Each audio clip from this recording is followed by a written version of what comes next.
Mengapa sekarang listrik menjadi tuntutan masyarakat? PLN ini, kata orang itu, hampir tenggelam, air sudah di sini, ya, baru teriak-teriak. Masalahnya, Pak Dirjen Minerba kasih tahu saya, bukan sebegini, airnya sudah tenggorokan. Udah hampir nggak bisa teriak lagi, baru ngasih tahu. Di awal Januari 2022, secara nasional, stok PLN itu tinggal 3 hari. Kenapa tidak diperlukan oleh PLN? Karena keuangan PLN tidak sehat. Pak Luhut, Menko Marifest, untuk membubarkan. Karena kenapa? Waktu itu sarang mafia.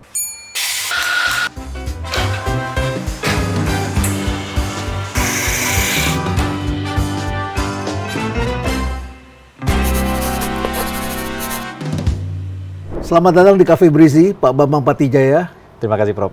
Makasih, kita bicara tentang energi karena Bapak adalah Ketua Komisi 12 di DPR RI. Dan tentu saja ini Indonesia ini kan negara energi, negara yang sumber daya energinya luar biasa. Tapi kita bisa ekspor batu bara, LNG, tetapi kita juga import minyak dan sebagainya, begitu ya. Lalu kemudian terakhir kemarin kita lihat, loh kok listrik mulai ada sedikit masalah. Nah, barangkali inilah yang perlu dipahami karena listrik ini adalah jantungnya sektor manufaktur, jantungnya sektor pendidikan, jantungnya ekonomi masyarakat. Tanpa listrik, kita tidak bisa melakukan perdagangan online. Kita tidak bisa merawat pasien di rumah sakit. Jadi Pak Bambang, saya mengundang untuk ingin tahu mengenai bagaimana sih, apa yang terjadi sebetulnya di dalam energi Indonesia. Bisa kasih gambaran nggak? Seperti apa sih kita sekarang? Kita kan batu bara kita ekspor, produksi lumayan besar. Tapi kenapa di pembangkit listrik kita kadang-kadang juga masih ada keluhan? Nah, inilah yang menjadi sesuatu yang harus dijelaskan. Kalau data normal nih, Indonesia ini punya reserve margin itu sekitar 30-35%. Jadi artinya kita punya kelebihan daya mampu itu yang cukup besar. Nah, cuman ini kan menjadi satu pertanyaan, kok tiba-tiba ini bulan kemarin kan? Kemarin. Tiba-tiba saya juga mendapat teks dari beberapa teman, baik itu yang Surabaya atau mungkin beberapa tempat di Jawa, melaporkan, Ketua, ini kok tempat saya mati nih. Kenapa nih? Listrik. Seperti itu. Kemudian tiba-tiba masalahnya menjadi besar ketika TV mulai memunculkan berita-berita seperti ini. Lalu ini kan mulai ditanyakan, apa sih kok begini? Karena kenapa? Ingat, kita pada saat itu sedang fokus di dalam bagaimana pemenuhan energi terkait dengan BBM. Yang bayangkan saja, Prof, dari bulan Februari akhir, ketika geopolitik di Timur Tengah, Selat Hormuz ditutup. Indonesia nggak ada masalah. Dengan segala dinamika yang ada, kita mampu mendatangkan berbagai macam kebutuhan kita, baik itu crude maupun produk BBM. Clear, ya. Kita mampu penyediaan kepada masyarakat. Kemudian BBM subsidi kita mampu menyediakannya dengan baik. LPG juga kita mampu menyediakannya sehingga tidak terjadi keributan. Lalu tiba-tiba di bulan Juni, ya kan, muncullah masalah ini. Listriknya di beberapa daerah sempat mati atau lalu kan kemudian saya tanyalah kepada beberapa orang yang saya anggap kompeten, baik itu kepada Dirjen Minerba yang kebetulan juga adalah PLT Dirjen Ketenagalistrikan. Kemudian saya juga bertanya kepada beberapa orang di PLN. Nah ini apa? Nah ternyata dilaporkan pada jaringan Jamali, Jawa, Madura, Bali, ini terjadi ekses 5 giga. Jadi 5 giga listrik ini lumayan loh. Lumayan, itu terkait dengan mungkin sekitar 1 juta sambungan, kurang lebih seperti itu. Shortage, itu bahasa lebih tepat. Oke. Turun. Nah, masalahnya apa? Waktu itu saya dilaporkan, oh ini kalorinya kurang. Lah ini apa pula kan? Kita, karena begini, selama ini kita tidak pernah secara detail mengkoreksi dan mengeksersis hal seperti ini. Kita cuma bertanya, oke, datanya seperti apa? Nah, kita tanya kepada Dirjen Minerba, Pak Ketua, ini terkait dengan batu bara, total penugasan itu ada 212 juta metrik ton. Oke, lalu yang dibutuhkan PLN berapa? 154 juta ton. Oke, lalu masalahnya apa? Ini kan sudah surplus. Cukup sebetulnya. Surplus. Dari segi tonase. Kan begitu. Ini yang masuk dalam DMO tadi. DMO ya. Jadi 212 juta metrik ton itu adalah DMO. Kewajiban produsen batu bara semua itu memasok untuk kepentingan dalam negeri, untuk kepentingan PLN. Ya. Nah, dalam hal ini namanya DMO penugasan kepada PLN. Karena yang namanya aturan DMO, Domestic Market Obligation, ya artinya kan sebenarnya untuk dalam negeri saja. Yeah. Tetapi dispesifikkan ini adalah penugasan kepada PLN. 212. Nah, lalu kita tanya masalahnya apa? Nah, ternyata PLN pada saat itu, ini kita ngomong 1 bulan yang lalu ya. 1 bulan yang lalu, itu dari kebutuhan mereka sebesar 154 juta metrik ton itu, masih kira-kira kurang 20 juta sampai 18 juta metrik ton. Nah, yang kekurangan ini adalah yang jenis kalori medium up. Jadi medium itu mulai berapa? Dari 4.600 ke atas, kira-kira seperti sampai itu. 7.000-an, 8.000-an.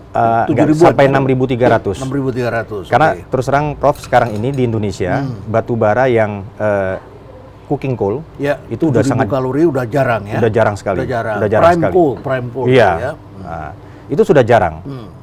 Nah, ini yang mana ternyata dia merupakan bahan campuran. Loh, saya bilang kok ada campur-campur? Karena terus terang, kita di DPR tidak pernah mengawasi terkait dengan apa yang terjadi secara teknis di situ. Dalam kalori, dalam... Oh enggak, kita enggak bahas itu. Enggak bahas itu. Karena kita bukan pemain di situ. Ya kan? Kita mengawasi secara regulasi dan ketentuannya. Nah, demikian juga di Kementerian SDM. Jadi mereka sudah menetapkan kuota.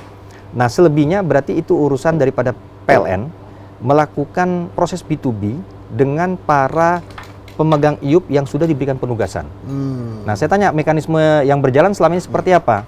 Pertama, Kementerian SDM di dalam penerbitan RKAB itu secara otomatis menetapkan 25% dari total RKB yang keluar itu adalah untuk penugasan dalam hal demo tadi. Dalam hal ini adalah kepada PLN.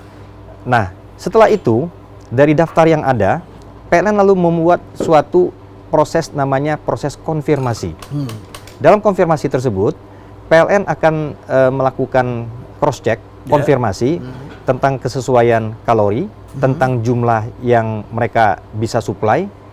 Kemudian juga dengan pertimbangan-pertimbangan lain, misalkan oh ini terkait dengan moda transportnya seperti apa, dan seterusnya dan seterusnya. Nah, kemudian setelah itu PLN melakukan kontrak dengan pemilik IUP tersebut. Nah, sampai di sini kayaknya inilah yang menjadi dispute di lapangan itu. Karena kenapa? Kita melihat bahwa di dalam aturan DMO ini kan aturan yang sudah lama sekali. Dari 2014 kalau saya tidak salah. Ya. Nah, ternyata walaupun sudah ada aturan DMO, ini kadang-kadang tetap ada aja satu masalah. Saya masih ingat peristiwa tahun 2022. Saya waktu itu di Komisi 7. Jadi komisi yang membidangi tentang energi itu masa Covid ya, 2022. Ya, akan berakhir, jadi periode yang kemarin, periode DPR yang kemarin. Jadi Komisi Energi itu namanya Komisi 7. Sekarang Komisi Energi itu namanya Komisi 12. 12. Pada saat itu di awal Januari 2022, secara nasional stok PLN itu tinggal 3 hari. Waktu itu. Nah, saya masih ingat kita di DPR mencermati ini dengan sangat serius. Karena waktu itu kadang-kadang ya, memang standar 2022 dengan sekarang berbeda. Kalau sekarang mati 1 hari aja orang ributnya minta ampun. Pada waktu itu kadang-kadang biar pet. Kadang-kadang sudahlah, kadang-kadang sudahlah, ya kan begitu kan. Nah, pada saat itu kita sendiri kaget. Dirjennya saya masih ingat waktu itu Ridwan Jamaluddin. Beliau berkirim surat kepada kami menyampaikan bahwa ini harus segera dilakukan dukungan politik dari DPR terkait dengan bagaimana mengatasi masalah untuk PLN ini. Dan sebetulnya situasinya mirip-mirip. PLN ini kata orang itu hampir tenggelam, air sudah di sini, ya, baru teriak-teriak. Masalahnya Pak Dirjen Minerba kasih tahu saya, bukan sebegini, airnya sudah tenggorokan, udah hampir nggak bisa teriak lagi, baru ngasih tahu, kan begitu. Kasus yang sekarang ini, ketika yang menjadi masalah adalah persoalan medium range kalori up yang menjadi kekurangan, ya, itu hanya diselesaikan Dirjen dengan telepon saja. Dia telepon beberapa pemilik IUP nasional lah, yang besar-besar, penambang besar, ya, ada beberapa itu. Telepon aja, itu yang kau lagi isi sekarang, yang 4.600 ke atas itu tidak boleh ekspor, kau alihkan dulu kepada PLN, ke Adaro, KPC, kemudian PTBA. Mereka ya. nurut. Nurut. Karena ini regulator, ya. Iya, regulator, langsung. Nah, lalu kemudian masalah selesai. Pada saat itu selesai. Ya, 3 minggu yang lalu, ya kan, selesai. Karena kenapa begitu kapalnya nyampe, lalu dilakukan blending. Jadi selama ini yang terjadi tonasenya betul, tetapi kalorinya dicampur dengan kalori yang rendah-rendah tadi. Keunikannya tuh begini, ya. Dari DMO yang dikeluarkan oleh Kementerian SDM, dari 212 juta metrik ton tersebut, ini kan dari berbagai macam IUP. IUP 1 sampai mungkin IUP 30. Ya, kalorinya nggak sama. Tidak sama. Tidak sama. Ada yang kalorinya cuma 3.000, ada yang kerja. Ini karena alam ya. Karena memang sumber dayanya seperti itu. Ya, kalorinya 3.000, 3.200, 3.500. Yang itu 4.000, yang ini 6.000. Tapi yang jumlahnya 5.000 ke atas sedikit. Nah, sementara yang lain ini banyak. Nah, yang kalorinya rendah ini, yang 3.000-an itu ada pasarnya. Pasar internasional seperti yang ada di India, yang ada di China, mereka makan. Mereka minta itu. Mereka makan. Mau itu. Mau. Jadi dia ada pasarnya. Ya. Nah, ketika mereka dikeluarkan RKB, ya sudah, mereka kan tetap juga harus jual untuk kebutuhan dalam negeri. Dalam hal ini penugasan kepada PLN. Nah, biasanya yang kayak gini nih, dia nggak neko-neko. Karena kenapa? Selisih antara setelah demo ada namanya DPO, Domestic Price Obligation. Ceiling price itu adalah $70. Ceiling price untuk kalori 6.300. Kemudian secara berjenjang turun ke bawah, dia akan menyesuaikan. Oke. Cuma masalahnya begini, ketika kita melihat ceiling price pun yang $70 itu kan yang kalori 6.300. Kita lihat pasar internasional berapa? 134, 140. Ikut naik karena setelah Hormuz ditutup. Harga minyak naik, dia ikut naik substitusinya. Betul. Harganya berapa? 140. Sekitar waktu itu bulan kemarin, $140 per ton. Berarti dia punya insentif untuk ekspor. Iya. Sementara $70 adalah harus jual kepada PLN. Lalu yang mereka lakukan apa? Ini saya tidak menuduh.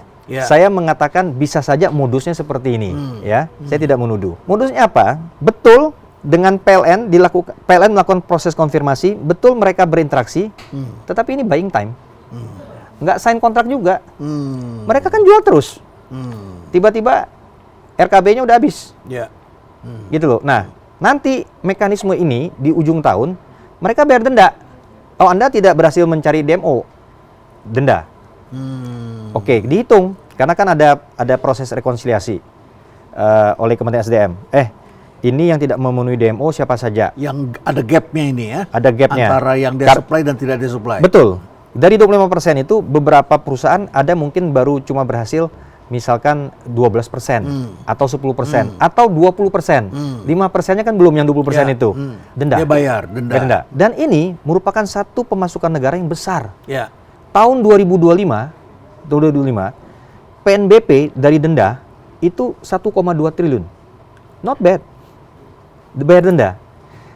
Dirjen Minerba menginformasikan kepada saya, izin ketua, itu untuk tahun 2026 ini Kementerian Keuangan memberikan target untuk denda adalah minimal 300 dulu.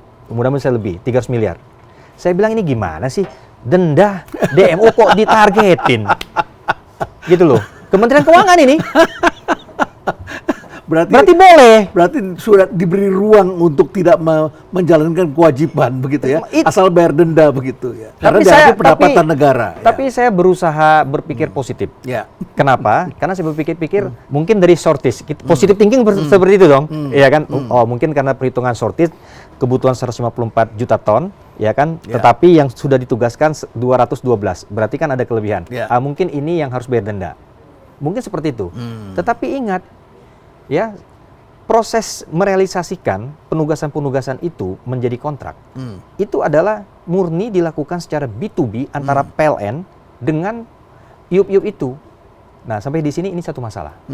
Karena kenapa? PLN tidak bisa memaksa mereka. Tetapi menurut saya, ini mungkin ada satu sistem yang harus kita perbaiki nanti ke depan ya. PLN dalam hal ini anak perusahaannya adalah PLN EPI, saya tegaskan, yang bertanggung jawab di dalam penyediaan batu bara untuk semua PLTU PLN, itu namanya PT PLN EPI.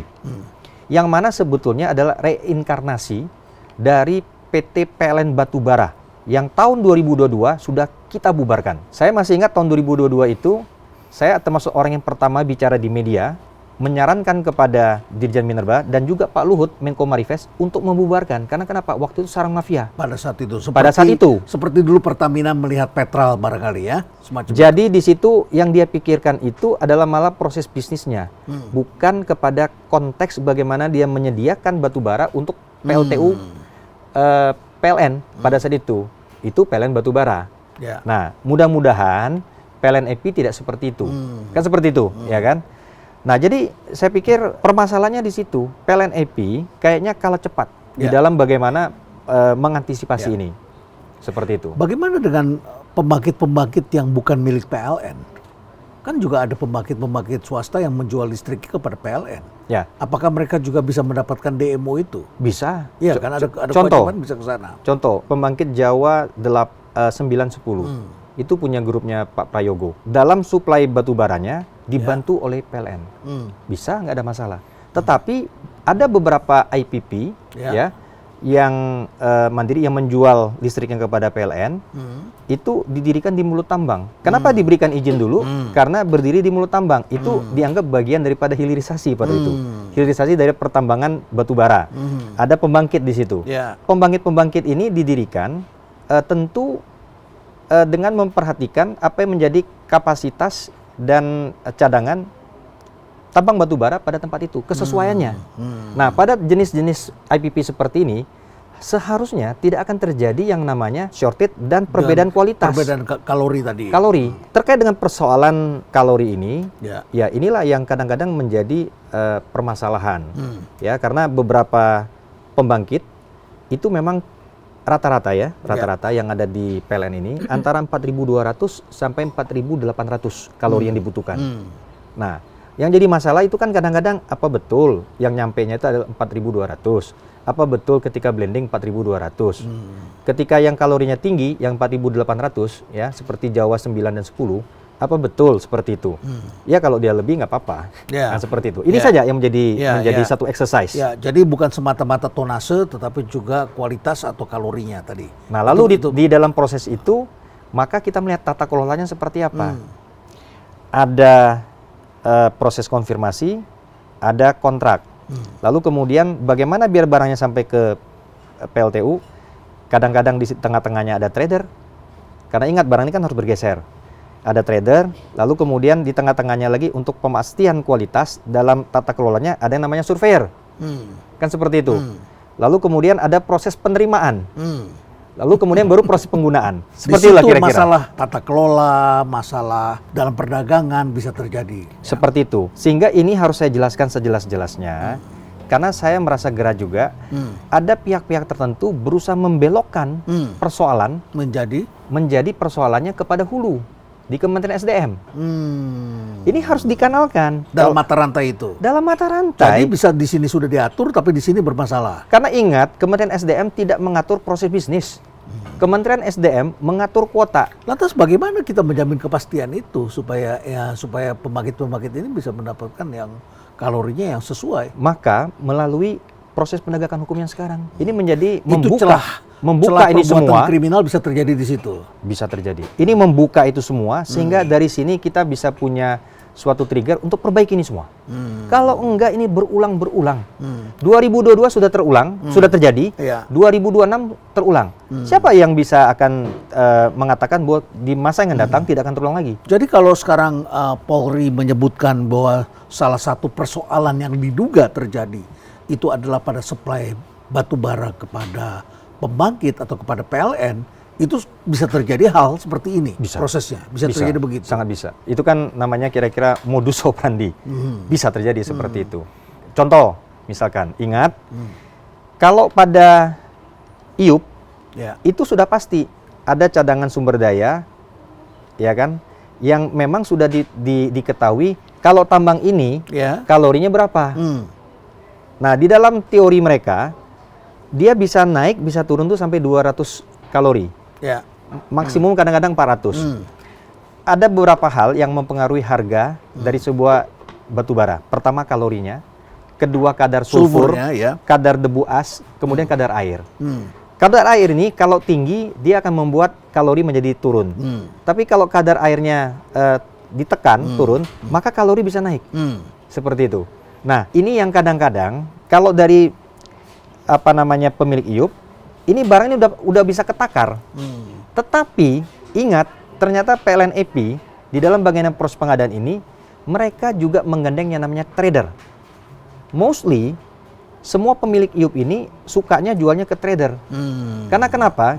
Kalau ke PLN bayarnya belum jelas kapan. Jadi trader mengambil peran seperti kita lihat dalam kehidupan. Menalangi. Ya, menalangi. Menalangi. Seperti tengkulak lah begitu. Apakah itu salah? Menurut saya enggak juga. Bermanfaat juga. Ini adalah proses bisnis juga.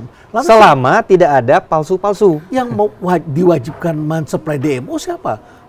Pemilik tambang, IUP, atau trader, atau siapa ini? Yang DMO itu adalah pemilik tambang. IUP. Dia harus pastikan. Lalu kemudian dalam proses itu ada trader yang menghubungkan lah antara ketika proses konfirmasi ini selesai menjadi kontrak, jadi mereka saja yang beli. Lalu PLN menyetujui karena berdasarkan apa? Berdasarkan hasil pengecekan, konfirmasi, kualitas itu memadai. Jadi perbuatan kriminal itu bisa terjadi misalnya bagaimana? Di perdagangan mereka robah atau bagaimana? Bisa saja terjadi misalkan dari pemilik tambang, lalu jual ke trader, itu FOB. Oke. Lalu diambil bill of lading kan? Ya kan begitu. Lalu ketika dari sini meluncur kepada lokasi PLTU. Nah di sini CIF. PLN nanti mencatatnya di sini kepada trader. Nah di sini bisa terjadi perubahan daripada mutu kalori. Kayaknya naik daripada turun ya, lebih banyak naik daripada turun. Gitu loh kira-kira. Lebih banyak turun dong mestinya, dia merubah produknya. Kayaknya lebih banyak naik kayaknya. Ya karena kita nggak tahu ini yang kalori 38 tuh apakah tiba-tiba bisa jadi 4.200. Seperti itu. Nah hal seperti inilah, ini bisa terjadi. Dalam catatannya tercatat naik begitu. Naik. Ketika di sini cuma 3.800, di sini 4.200, tentu harga naik. Di tanurnya ceritanya bisa lain ya, cepat habis dan sebagainya. Nah sehingga ya saya pikir inilah yang harus Lalu ada satu hal yang saya harus exercise, saya harus sampaikan pada diskusi kita seperti ini. Ada satu hal yang memang kita juga nggak bisa menyalahkan PLN sepenuhnya terkait dengan adanya trader ini. Kenapa trader diperlukan oleh PLN? Karena keuangan PLN tidak sehat. Kenapa keuangan PLN tidak sehat? Kita harus akui. Ini hampir terjadi di semua pertambangan maupun barang-barang komoditas. Ada peranan pihak lain yang di situ karena pembiayaan yang lebih baik. Ya, ini merupakan satu situasi yang lumrah. Kenapa keuangan PLN tidak terlalu baik-baik saja? Misal, PLN ini kan juga adalah pada posisi PSO juga di bidang kelistrikan. Nah, di dalam PSO itu berarti dia harus ada subsidi yang harus dia jalankan dan kemudian juga kompensasi. Nah, kalau subsidi sih nggak apa-apa karena biasanya itu teranggarkan di APBN. Kompensasi itu enggak. Kalau negara ada duit, kau talang dulu, kalau ada kita bayar. Di tahun 2025, dari catatan yang kami dapat, negara belum bayar PLN tahun 2025 ini kompensasi itu ada sekitar 84 sampai 86 triliun. Itu tahun 2025 saja. Tahun 2026 berjalan ini lalu ada sedikit perubahan. Karena kenapa? PLN berkeluh kesah. Dia tahu bahwa keuangan negara mungkin perlu keberhati-hatian. Nah, sehingga dia juga perlu memikirkan bagaimana biar dia juga tetap bisa berjalan. Ada keputusan Menteri Keuangan yang mengatakan bahwa sejak Januari 2026 bahwa dari subsidi atau kompensasi yang dijalankan oleh PLN itu 1 bulan rata-rata 9 triliun. 1 bulan? 1 bulan kompensasi yang ditanggung oleh PLN. Ini baru PLN ya? Belum Pertamina, belum yang lain-lain. Itu beda lagi. Beda lagi. 9 triliun. 9 triliun ini akan dibayarkan setiap bulan 70%. 30%-nya nanti. Tetapi ingat 30% ini dari Januari sampai dengan bulan Juni itu sudah bertumpuk-tumpuk. Carry over. Seperti itu. Ini juga berat.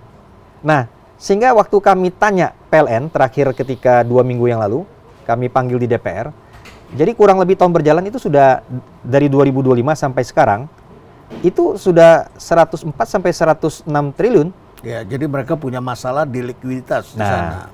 Sehingga kita bisa memahami kalau orang mempertanyakan kok ada trader. Ya pertama itu bentuk praktek bisnis yang biasa, dan yang kedua ya karena memang mau nggak mau ada seperti itu. Cuman yang harus kita gali dan exercise adalah kita kan matanya terbuka nih gara-gara situasi seperti ini. Lalu apakah dia sudah benar nih tata kelolanya? Kan seperti itu. Apakah ada hal-hal yang diduga oleh kepolisian, fraud dan sebagainya? Nah ini kan harus dibuktikan. Nah ini dari sisi ini kita harus rapikan. Pak Bambang, di sini kopinya enak. Ya. Ya, kita ngopi dulu ya supaya makin hot ini pembicaraan. Bapak kopi hitam? Oke, ya. Kopi hitam. Kita pesan kopi hitam 2 ya. Baik, Pak Bambang. Jadi keluh kesah masyarakat ini hari ini adalah Indonesia negara kaya batu bara, produksinya besar, ya potensinya besar.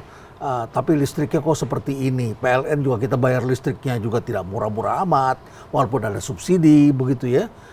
Dan rakyat bayar kepada PLN, tetapi kenapa masih seperti ini?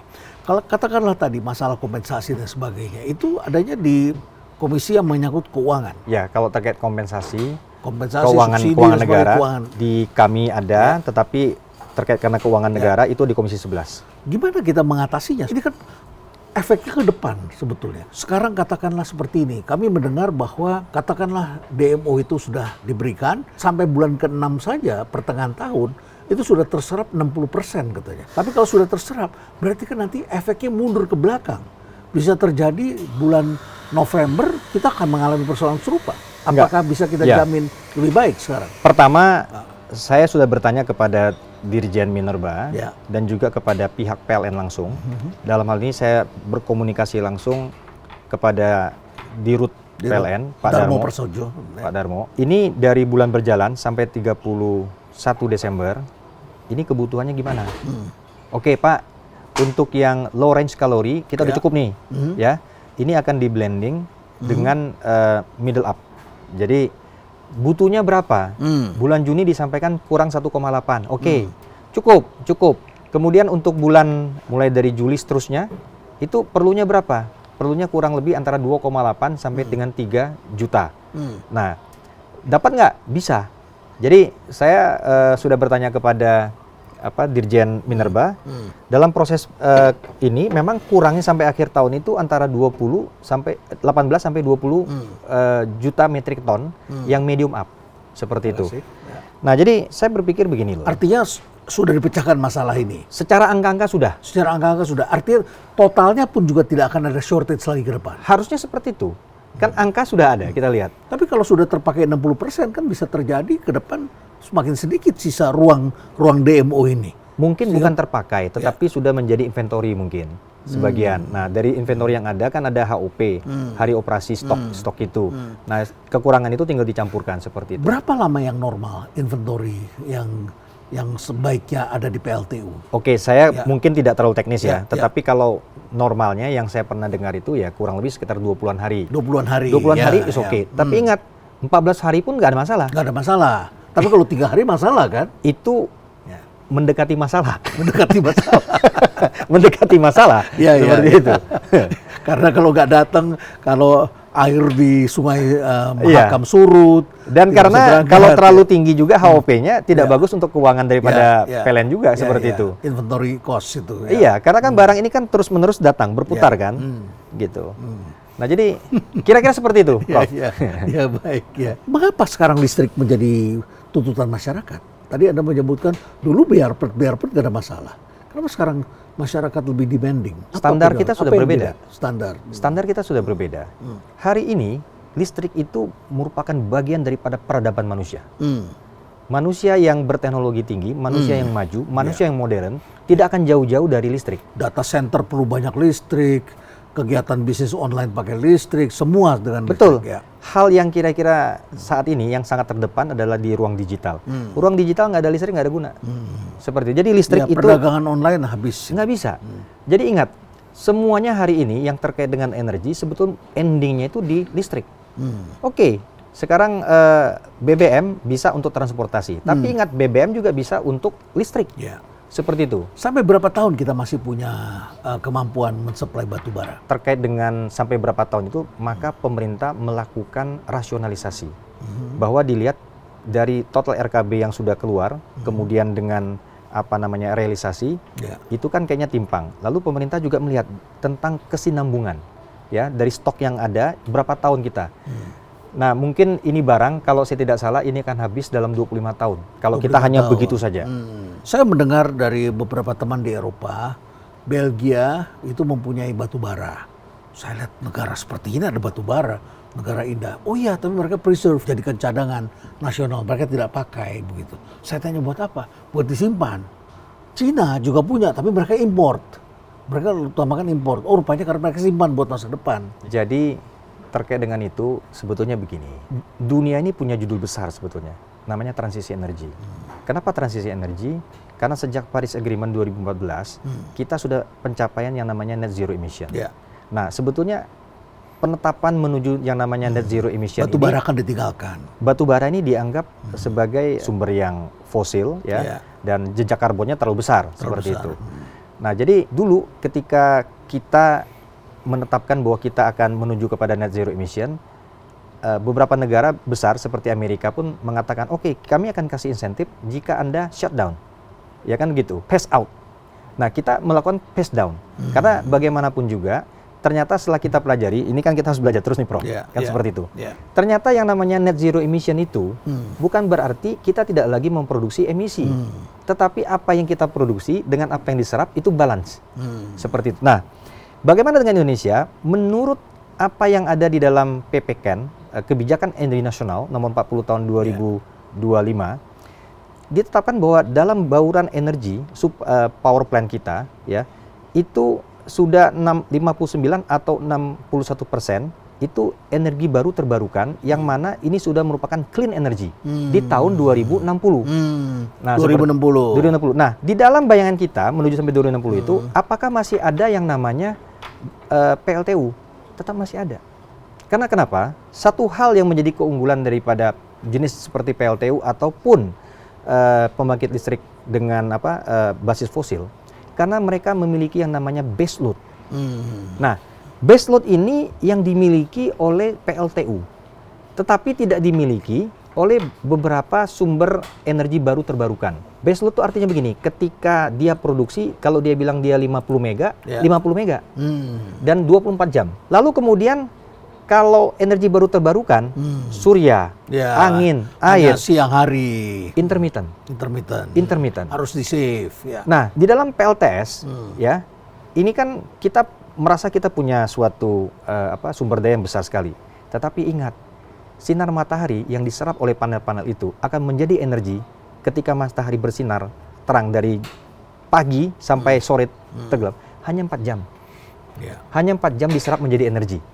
Lalu kemudian kalau ini barang tidak disimpan ke dalam energy storage, ya kan, ya sudah hilang lagi. Sementara menyimpannya juga mahal. Maka namanya intermittent, gitu. Nah, inilah yang nanti akan menjadi challenge bagi kita di dalam bagaimana kita membangun energi Indonesia, listrik Indonesia yang modern, yang memenuhi tuntutan net zero emission, memenuhi peta jalan kita menuju 2060, ya.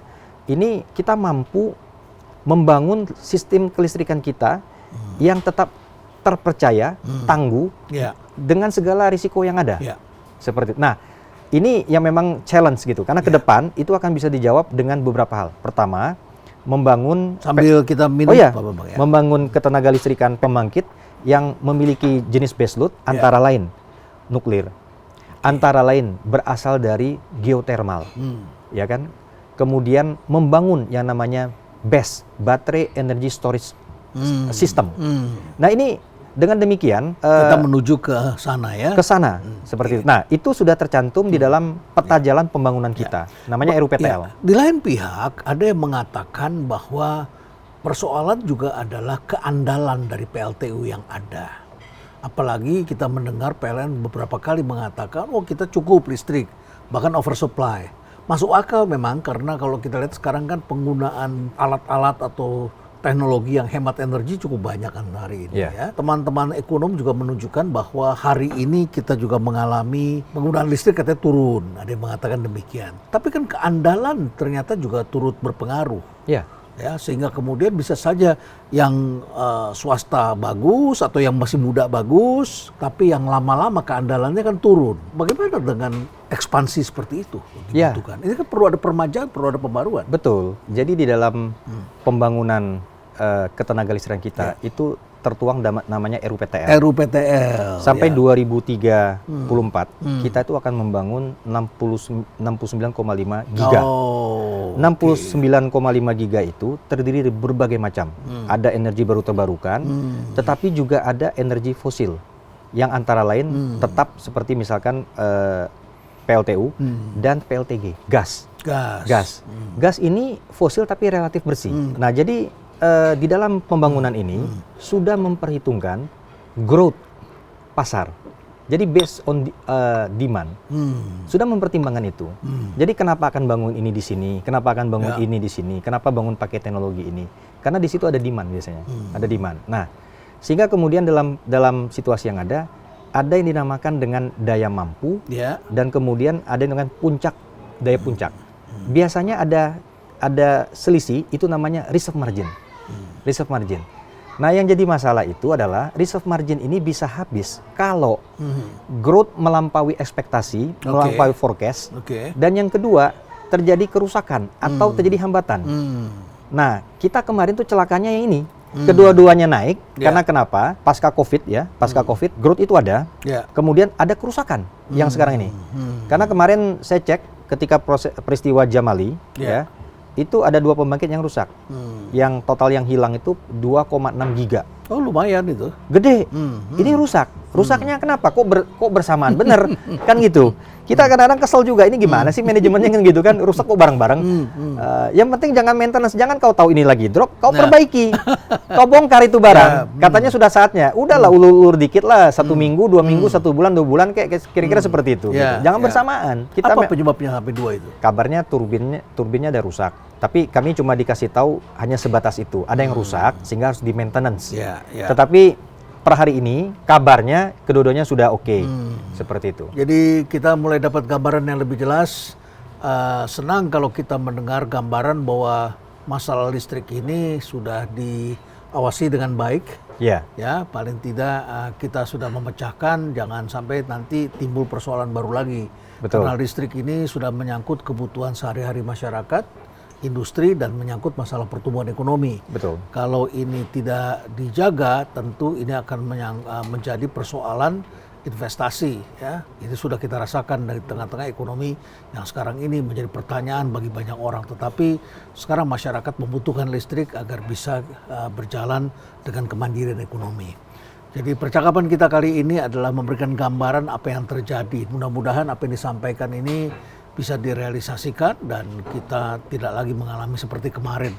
Dirut PLN sudah mengatakan demikian, dan hari ini kita dengar dari pengawasnya, itu dari DPR, Saudara Bambang Patijaya yang menjadi Ketua Komisi 12 DPR RI. Terima kasih Pak Bambang. Baik, Prof. Dan stay relevant.